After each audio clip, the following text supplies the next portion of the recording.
to the last principle that we're going to have to cover, the seventh principle in Prince2. And before that, let's do a quick recap on all the other principles in Prince2. Okay, we started off by talking about continued business justification.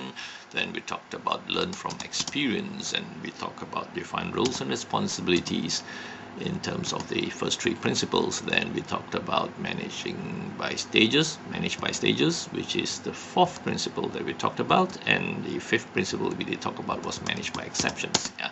Then we, just before this, we did talk about the need to focus on products. Yeah. And now we talk about the principle of tailor to suit the project's environments. Yeah, tailoring is a very, very important principle in Prince2. Why? Because we want to right at the start to get people into a mindset that says that we recognize, Prince2 does recognize that every single situation, every single organization, and every single project within the organization is likely to be different.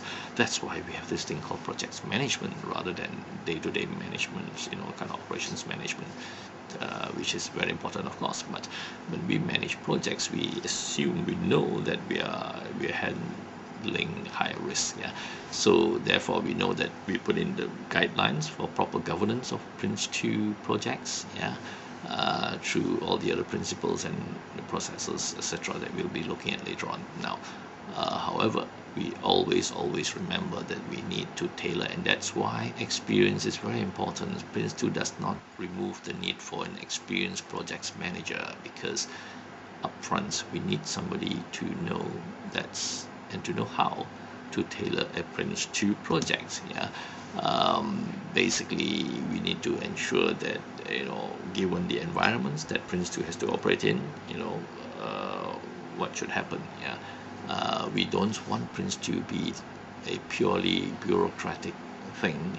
Every single document must be signed in triplicate, etc. And that's, I think, one of the reasons why we don't have standardized templates as in pre-printed forms, although most of us try to do that within our organization. But the Prince2 manual gives guidance on the contents of each type of documents, which we call management products in Prince2, by the way. Yeah.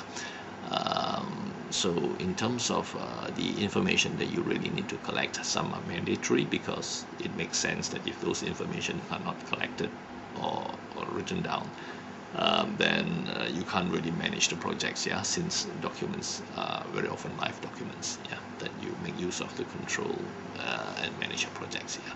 So now, in terms of the procedures and processes as well, yeah, those have to be adapted and tailored according to the needs and the nature of the organization and of the project itself. Just to give you a very quick example, yeah, should the reports be in black and white? Most people say yes, it has to be, because how else do we keep a record of things? Yeah.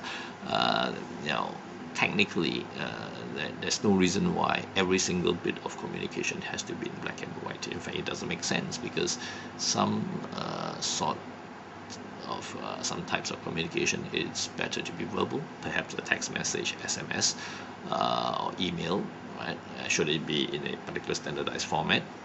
Yes, in some situations where there's a requirement to be so, and no in other situations where there's a need to be quick, and efficient, and there's no legal and organizational requirement to actually format the information in a particular way and to be stored in a particular way. Yeah, that doesn't take away the need to ensure that the information needed for every part of the project is there. Yeah, before decisions are made. Okay, so